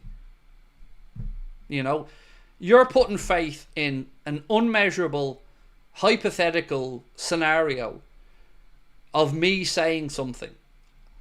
So by your own very childish, silly rhetoric, I could say, I hope I don't win the lotto, and now I should win the lotto, right? I should win the lotto because I've said that I shouldn't win it. Do you not understand how weird that is? Like, why are you scared of being confident? I have confidence based off what I'm seeing, and it's earned confidence from the great work that the manager and players have put in. I can't jinx that. Nothing I can say is going to change anything. I wish I had that impact on the world. I wish any of us did, but this jinxing thing is just, to me, it's a way of admitting that you're scared, and I'm not scared. I'm not scared to say Liverpool are the best team in the league and Liverpool are going to win the league. And I don't know why I should be. Have you heard anything about Salah's transfer? Transfer? What do you mean contract? Nothing new. No, nothing new.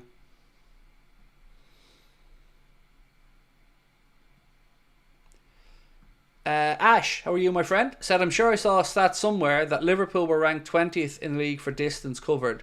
Shows what a difference style is making a number of injuries. Yeah, so I remember, do you remember at the start of the season we were talking about the intensity of Jurgen's football and how we were more slow or methodical under Arne? Well, part of the reason for that, like you've said, is fitness and covering less ground, because you're not having to track back as much by giving the ball away as cheaply. And sometimes it is frustrating. You see Virgil or Canade kind of almost moving jigsaw pieces around the back. But a stat that I haven't got the stat to hand, but I have a vague recollection of a stat about Mohamed Salah this season showing that he's covered less ground as well, but he's more efficient in his movement. And I guess maybe that's a small little tweak as well that Arne Slot has made, because we're certainly more cautious about building up from the back now. When we're transitioning, Virgil likes to make sure that we've got bodies back in case we turn over possession. And we've at times gone direct with long balls into the channels as well, which has worked well for us. And it's been lovely this season to see that we haven't really had to rely solely on Trent doing that. Canade has done it and Virgil has done it. And Canade has been the big surprise one for me. His range of passing this season, I think, has kind of gone under the radar. I think Canade's had some very good input in an attacking sense with breaking balls through the line or even running through the lines himself to create a chance.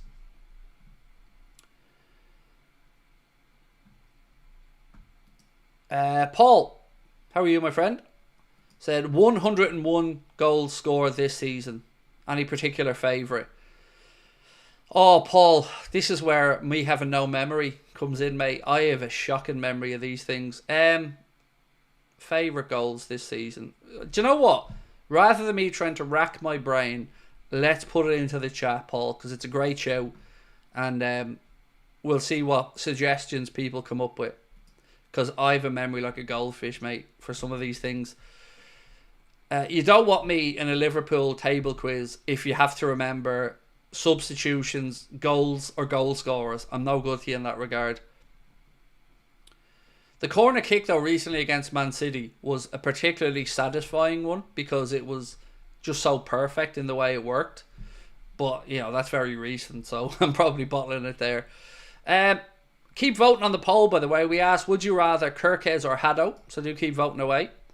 Right, what have we got? Kay said that corner kick against City. Maka against Madrid for Mike. The second goal against Brighton in the league, said Mahmood. Salah's goal versus Brighton. City lost to Bournemouth that day, said Zach. Gakpo versus Brighton in the FA Cup, said Victor.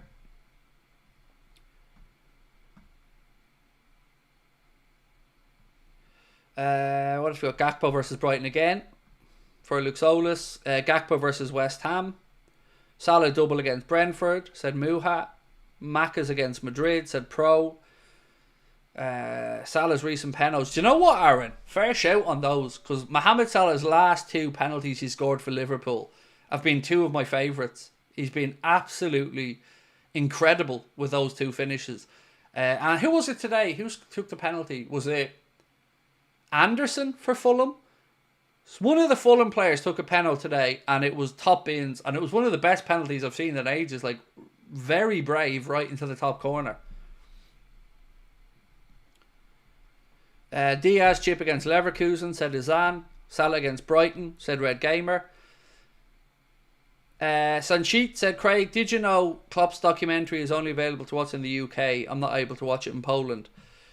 I think you can watch it in Ireland. We're not in the UK, but I get what you mean. We are kind of in the same bracket of copyright laws.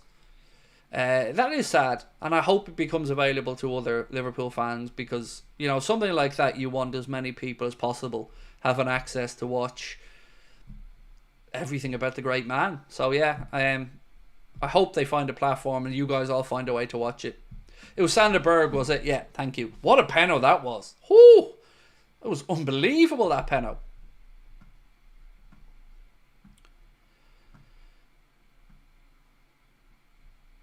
What day is the Carabao Cup final? It is Sunday, March 16th. Sunday, March 16th, 4:30. And what a day. It's our last game before the March international break as well. So, absolutely buzzing. We've got a great few weeks coming up ahead of the international break. PSG, Southampton, PSG, Everton in there as well. And then the cup final, I think, before we head off into the international break.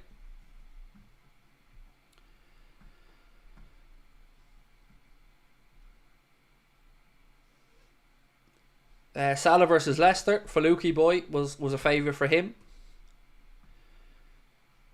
I'm trying to think. I still can't really think of any myself off the top of my head. Yeah, I'm terrible at remembering them, honestly. Even if you gave me the scoreline of the game, there's no way I'm telling you who scored the goals. I have a terrible memory for stuff like that. Biggie Mall said, I bleed and hate the international breaks. I get you. But at least with this one, we've had a good run from what was the last one, November? So at least we've had a few months now. The ones at the start of the season I find particularly frustrating, because you come back and you play 3 or 4 games, international break, and you're back again, international break. It feels like it's almost cursing managers to get some injuries, and it feels like you can't get into a rhythm early season. You get a few weeks, then a break, and a few weeks and a break. I hate it. And also, there's a lot of clubs, and I think United are included in this, who are doing end of season tours to Asia and stuff. I'm almost certain United are doing a couple of games in Asia at the end of the Premier League season. That is, to me, just the height of greed. You know, the players have been run into the ground, all pro footballers in the top level. To want them to play at the end of the season again is a piss take.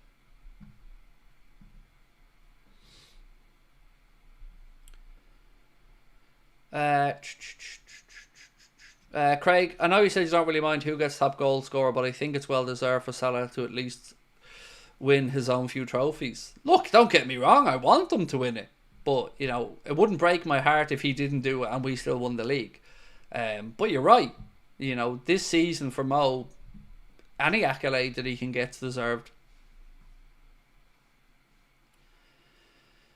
Aaron David Gooding said, I'm going to the Liverpool Legends match against Chelsea on March 22nd over the international break. Cannot wait to head to Anfield. Enjoy. I've never really understood the appeal of the Legends games personally. Of course, it raises money for the LFC Foundation, which is brilliant. Always great to see good money going to a good cause, but as a spectacle, it's not something I'd want to watch. Because, you know, you have memories of these players playing for Liverpool at their best. Going to see slowed down versions of it, I don't know, it's just not for me. If there was meet and greets and you were going to stuff like that, yeah, maybe, but yeah, I probably won't even watch it, to be honest with you, over the international break. I'll be on holidays anyway, but yeah, I don't think I'll probably watch it. Hi mate, Isak is class, but does worry me about the amount of knocks he gets, but I think that Newcastle medical team isn't the best compared to us. It's certainly a cause for concern, Corbin, mate, you know, and that's why I said for me it would have to be 100 million max. Anything above that, and I think it's a risk, you know, because it's hard to know, well, it's impossible for us to know if it's something to do with Newcastle's medical team or if this is just the way the lad's built. You know, difficult one, but quality wise, certainly good enough. Of the players whose contracts are expiring in 2027, who would you extend? Well, look, I don't know off the top of my head who all those players are, but Diaz, his contract is up then, I think. Allison, if I'm not mistaken. I don't know who else. Who would I extend? Neither, probably, in all honesty. I'd probably want another year. Another 6 months before I decide on Allison, because if you keep him, you want to make sure he's not picking up more injuries and knocks, because unfortunately that's been a part of his game that has crept in over the past few years. And with Diaz, you'd be giving him a contract then at what, 29, 30? I don't think he'll be here at that point, in all honesty. So neither of those two.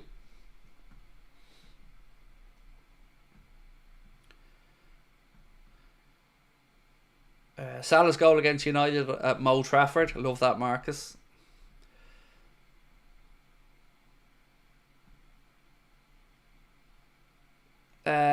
Man Plays 2 said, Craig, I don't normally watch you, but seeing the clip about your life has made me realise how well off some of us really are and how we should always chase our dreams. Arsenal fan. Thank you, mate. Appreciate the kind words. Much appreciated. Look, we all have our own journeys, don't we? And our own battles. I think sometimes you just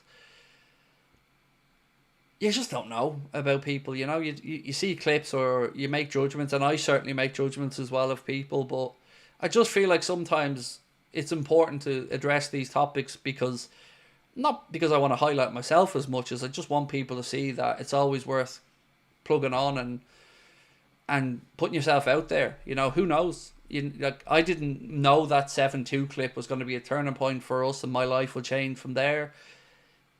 So yeah, but I also don't want to use what I went through ever as an excuse. You know, it is what it is and it made me who I am. So I appreciate your kind words. I really do. Scouts Gamer, how are you, my friend? Said, should we even go for Isak for 150 million? If their price doesn't drop, shouldn't we get him and would even fit? Or excuse me, should we get him and would he even fit into the system? At 150 million, my answer would be a firm no. I could not justify that in my head. But I also have to acknowledge that, would I care about the 150 million if he came in and did the job? And the answer is I probably wouldn't, because 75 million felt like we were paying a little bit too much when we signed Virgil, because we got kind of caught with our pants down a bit and had to pay, a bit of a premium there. But now I never think about it, and I never think about what we paid for Alisson. Don't give it a second thought, because we've got every single ounce of value out of both of them. So my problem would be, I wouldn't want it to have a knock-on effect on the rest of the budget. So if Liverpool had 4 or 5 positions we needed targeting, I feel like there could be better value to be had in not spending that money on Isak, if that makes sense. Feel Diaz will end up in Spain or Saudi, said Corbin. I could see him there, or I could see him maybe at an Inter Milan or somewhere like that. An Inter or an AC Milan. I watched a clip of the Saudi League the other day. I think it was in Sky Sports News or something. And Ronaldo and Mane were playing. And the stadium was half empty. And it was a small stadium to begin with. And it was half empty. And I'm not exaggerating when I say half empty. I mean, it looked half empty. And I just thought, what's the fucking point? It's a great payday and all, but there just doesn't seem to be the market in Saudi Arabia to justify the spending on the league. And I'm not saying Saudi isn't in love with sport. I know Saudi's a very young nation. And I mean that with regards to demographics. And it's certainly a nation that they're trying to build tourism and sport as, the next wave of revenue generation, and to keep kids fit, healthy and active. And that's always a good thing in any country. But I just feel like it's not what you grow up dreaming about when you're playing football. It's not, the Champions League. It's not the Prem. It's not La Liga. It's a good payday, but I just don't see the appeal of it unless, money is your motivation. And look, I don't judge people whose money is their motivation. As I said a moment ago, we all come from different backgrounds.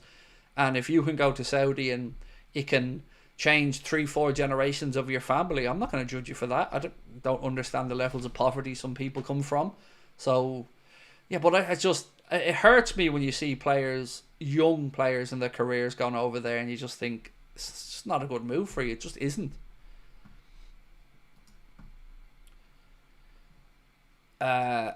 Would you go to Saudi for 100k a week tax-free? Look, I'd live anywhere, mate. I don't have any problems with any country or people, every country has their own skeletons in their closet. Every country has their own pros and cons. Would I like to live somewhere tax-free over paying tax? Yes. Absolutely I would. Would I like to live somewhere that warm? I don't know. It's probably a bit too warm for me. But look, I don't judge anybody unless I've walked a mile in their shoes. And I certainly don't judge an entire country. But I just find it difficult when you see the top talents going, whether it be in boxing or football, over, and you're just not getting the atmosphere. So when I watch boxing, and I love boxing, and what Turki Al Sheikh has done for boxing has been incredible. Absolutely incredible. Made the big fights happen. But you can't tell me watching them that they're the type of fights that make the hairs on the back of your neck stand up. The atmosphere is shit at them. It just is. That's not an insult to anybody, but it is. And that's concerning, because you want to see fighters getting paid. Absolutely. And full credit to Turki Al Sheikh for making these fights happen. But as spectacles, I just think the atmospheres just feel hollow.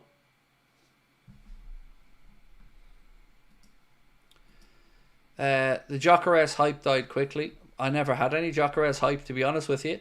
And I've always had it on pretty good authority that Liverpool have no interest there, so we never really bought into it. But it will be interesting to see Victor, where he goes and how he gets on.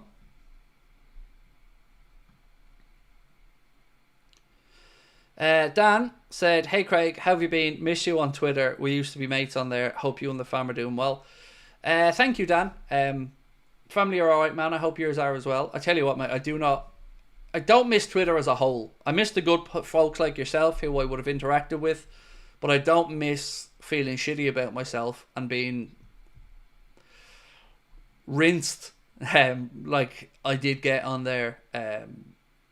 I've been much better with my mental health since I moved off social media altogether, other than of course here.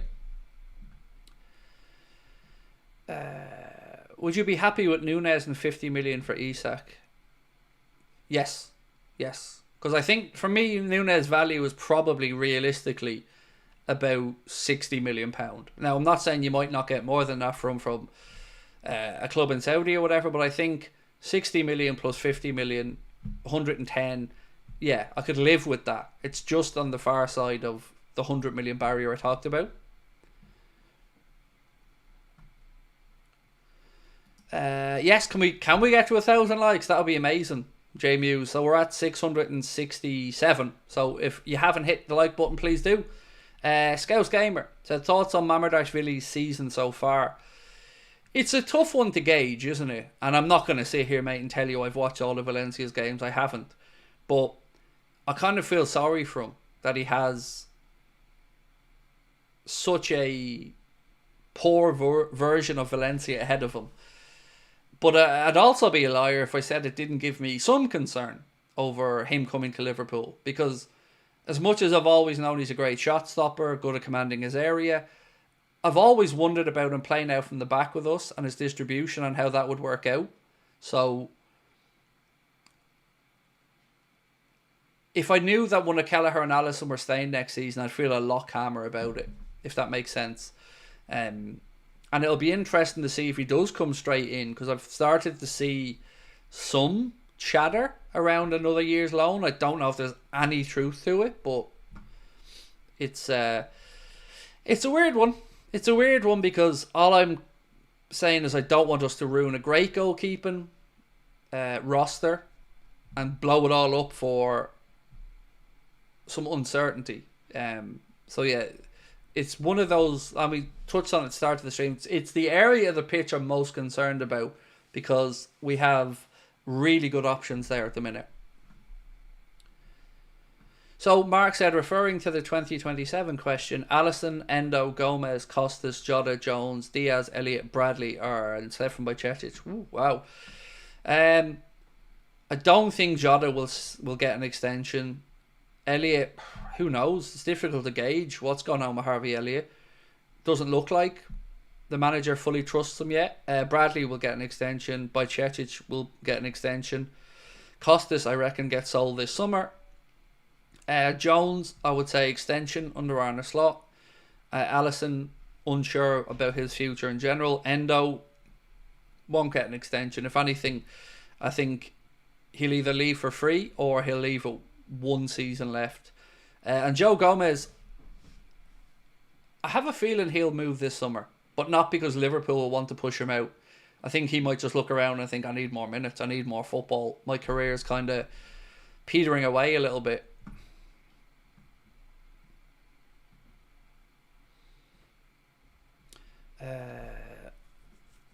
Who do you think we get as a centre mid? I wonder, Mihail, if we just bring in Bajcetic. And I'd be okay with that if that was the plan and Arne came out and said, look, Bajcetic is going to be the deputy to Ryan Gravenberch. As long as he trusts in Bajcetic enough to actually follow through with that, I'd be fine with it. But if we were to lose an Elliott or an Endo or somebody else, then I think we'd need another body in. And who would I bring in? Don't know. You know, people have said Zaire Emery. Don't know enough about him. Don't think we'd need to spend the money on Zubamendi, although I wouldn't be displeased if we did get Zubamendi. And then, of course, there's Trey Neone as well. And you don't know what his future is going to look like, as in how quickly he'll become a part of the first team, because he looks like an incredibly talented footballer.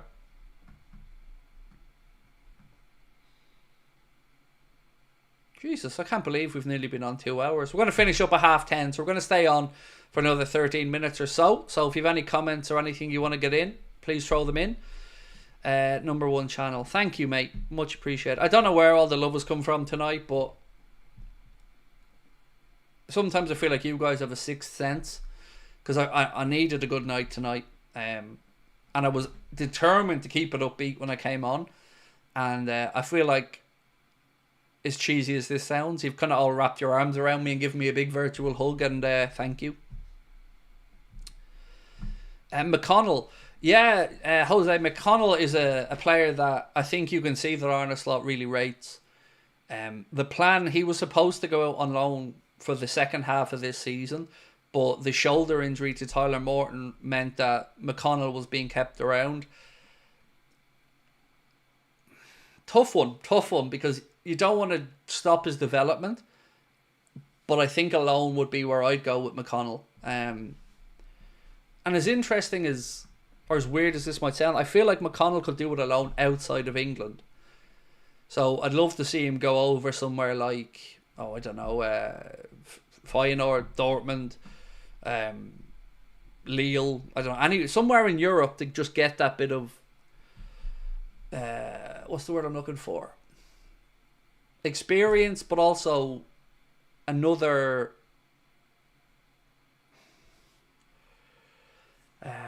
environment, more experience, playing in a different league with a different culture. I think it would stand him in good stead, and it would really help him, I think, mature and develop more, better, quicker.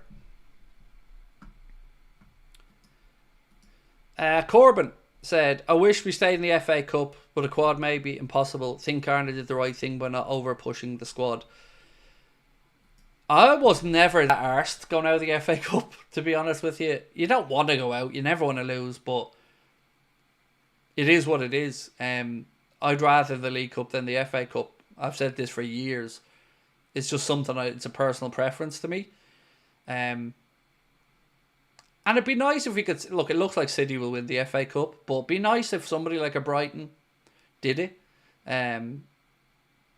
Or a Fulham, it'd be nice to see somebody different win an FA Cup.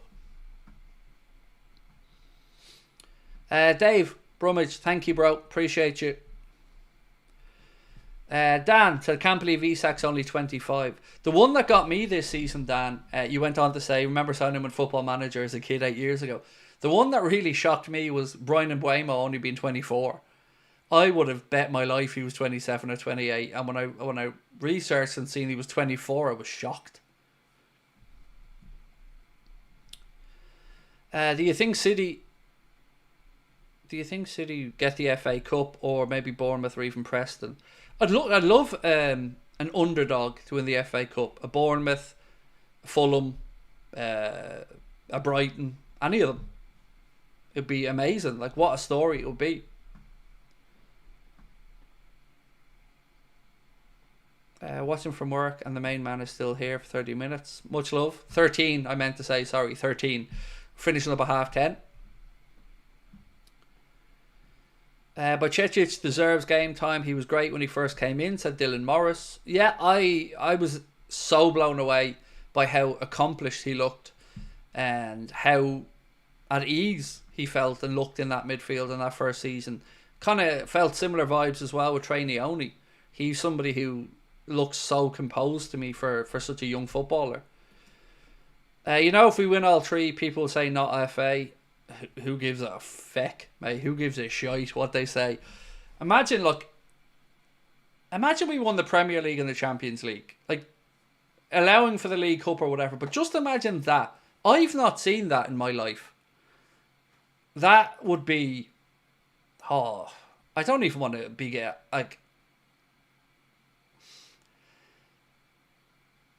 it'd be tears shed straight away. Like, that would be incredible.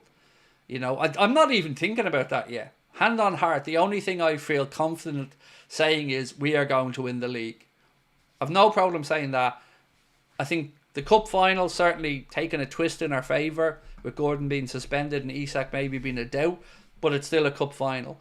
And the Champions League, I just don't know if you can be confident in that competition, because one early red card in a tie or something and it could all change. So I don't have the confidence. I know we have the ability to go all the way, but I'm not going to sit here and arrogantly say we win it. But geez, if we did win it, what do you do? Like, do you know what I mean? That would be unbelievable. It'd just be unbelievable. There's nothing else I can say to it. Like, unbelievable.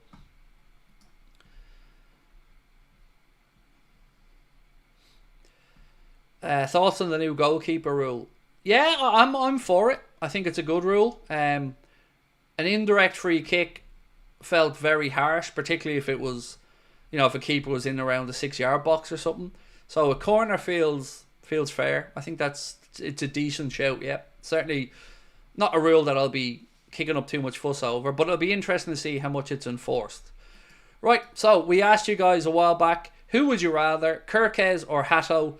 We've had over 1,000 votes, and 68% of you guys and girls said that you would prefer Milos Kerkez over Joel Hatto. And thank you to everyone that took the time to vote.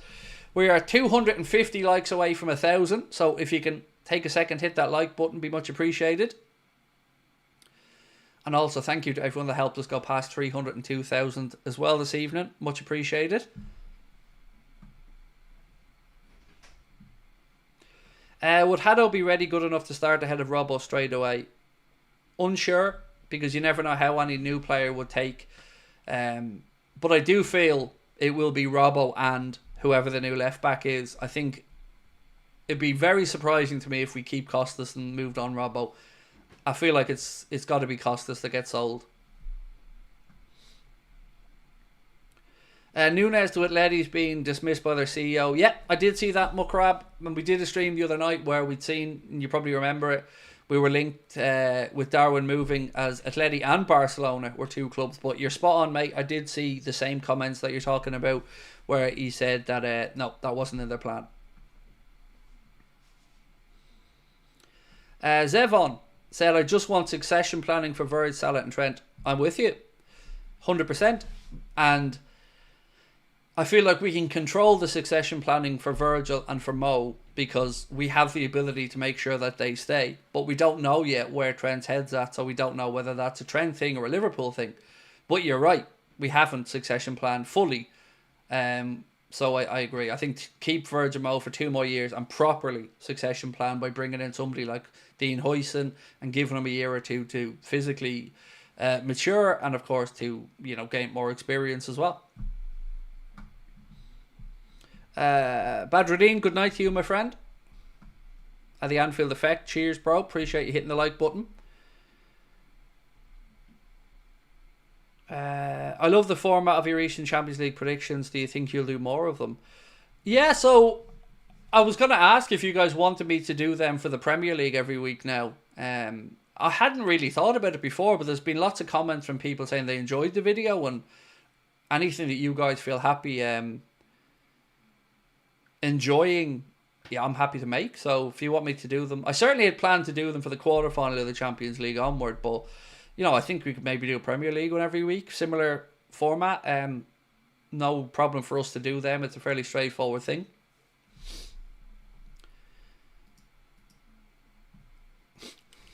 I love it. Look, man, 10 years ago it would have meant a lot more to me as well, because I would have, I loved wrestling growing up. I just haven't kept in touch with it as the years have gone by. But certainly feels like it is a big deal. A lot of people have mentioned it in the chat tonight, Alex. Nice. What's my schedule for the week? I don't know off the top of my head. I don't know if I've done it out yet. I think, one sec, I'll have a look at my notes. What week? March 3rd. Where's that one? Right, my schedule is news video tomorrow at 4, stream at 8:45, record a late video after that, PSG preview going out on Tuesday, late night agenda Tuesday, news recap video Tuesday, watch along on the PSG stuff Wednesday. My only day off will be, nope, there isn't one. I'm not taking a day off this week. Yeah, sorry, I just had to double check my notes. No day off for me this week because I'm going away in 2 weeks, so I'm just going to work straight through.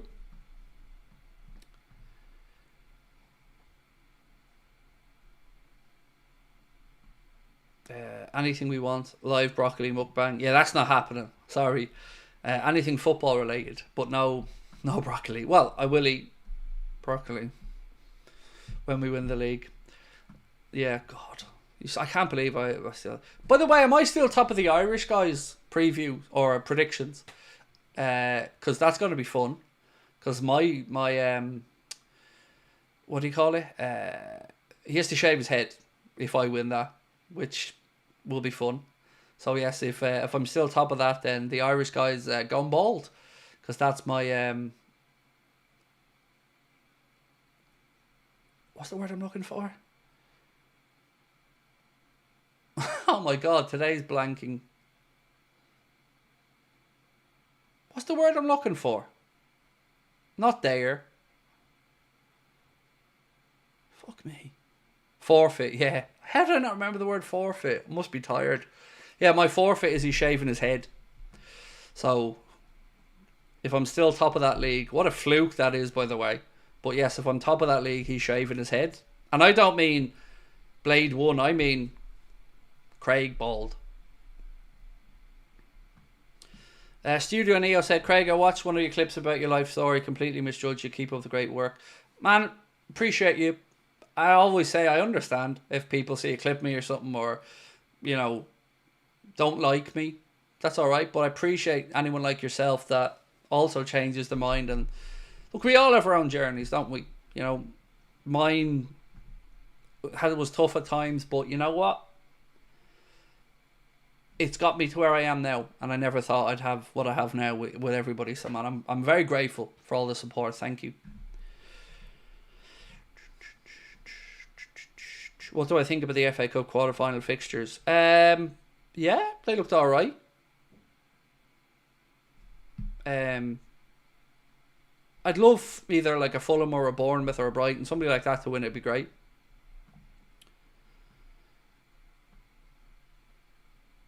What happens over your holiday? Absolutely zero content. I've worked really hard over the last few months to make sure that financially I can afford to not have to do anything the week I'm away, because I really, really, really need the break mentally to switch off. So I worked my ass off saving up to make sure I could afford to have the holiday and not have to put out content. You know, when I meet up with Lee, we might make a video or something real quick. But other than that, yeah, there's plans to do no work at all over that week and just spend it with the family. Where am I going? Just over to Spain for a week. Right, ladies and gents, I'm going to say goodnight to you all. But before I do, a quick reminder. Our live show is on sale if you want to come and see us for our end of season party, May 28th, 3 days after the end of season. We're going to be at the Hot Water Comedy Club in Liverpool. It's an all ages show. Tickets are priced at £20 and you can get them with a link pinned to the top of the chat or in the description. We'll see you guys tomorrow. As always, news video coming out at 4 o'clock. And then we'll have a stream at 8:45. Didino said, Craig, I will drive to you and cook the broccoli and you will not hate it. I stir fry it with salt and chilli. Well, you've already lost me because I don't eat chilli, but appreciate the offer, Didino, my man. Much love to you and to everyone in the chat as well. Drop a like for me before you head off if you can, and I'll see you tomorrow. Cheers for dropping